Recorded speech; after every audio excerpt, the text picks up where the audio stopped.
నెల్లూరు జిల్లా ఆత్మకూరు మున్సిపల్ సాధారణ సమావేశం చైర్పర్సన్ వెంకటరమణ అధ్యక్షతన జరిగింది.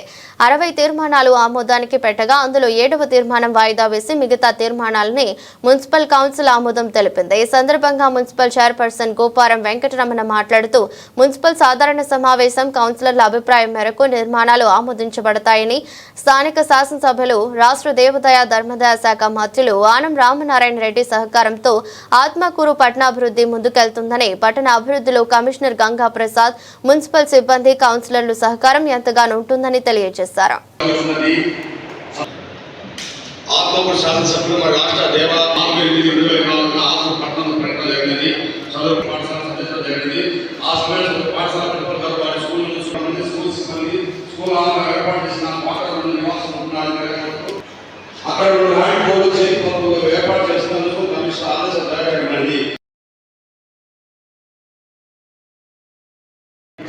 వారిచే పని చేయబడిన కౌన్సిల్ ముందు ఆమోదం కొరకు ఉంచడం అనేది.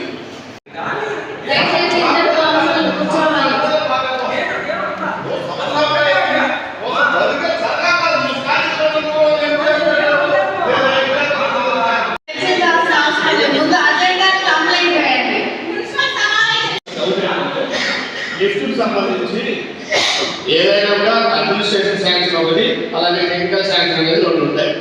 సో ఒక సబ్జెక్టే అది 20 లక్షల అడ్మినిస్ట్రేషన్ శాంక్షన్ పెట్టినాం. టెక్నికల్ శాంక్షన్ 16 lakhsకే మనకి అది వచ్చింది, అయిపోయింది. ఫిజికల్ వర్క్ వచ్చేసి మనం 5 lakhs అనుకున్నాం, అంతకంటే తక్కువకే ఫిజికల్ వర్క్ వచ్చింది. సో ఇంకొక డౌట్ కూడా అడిగినారు, ఏంటంటే ఆ బిల్స్ మాకు ఇస్తారా అని. ఖచ్చితంగా ఆ బిల్స్ ఇస్తామా, 1కి 2 సార్లు మనకేం ప్రాబ్లం లేదు, ఇవ్వడానికి మేము సిద్ధంగా ఉన్నాం, బిల్స్ ఇస్తాం. దయచేసి అర్థం చేసుకోండి. ఎవరి డౌట్స్ అయినా క్లియర్ చేస్తాము. గతంలో జరిగింది, ఇప్పుడు జరిగిందని కొత్త డౌట్స్ క్రియేట్ చేయగలరండి. 1 by 1 అడగండి. దయచేసి సహకరించండి. అందరికీ నమస్కారాలండి. ఈరోజు ఆత్మకూరు పురపాలక సంఘ పరిధిలో సాధారణ సమావేశం జరిగింది. ఇందులో దాదాపు 60 అంశాలు పెట్టడం జరిగింది. ప్రతి ఒక్కటి కూడా కౌన్సిలర్స్, గౌరవ కౌన్సిలర్స్ అందరూ కూడా చర్చించడం జరిగింది. వాళ్ళకి సంబంధించిన డీటెయిల్స్ కూడా వాళ్ళకి మేము వివరించడం జరిగింది. ఆత్మకూరు మున్సిపాలిటీ అభివృద్ధిలో ముందంజలో ఉంటుంది.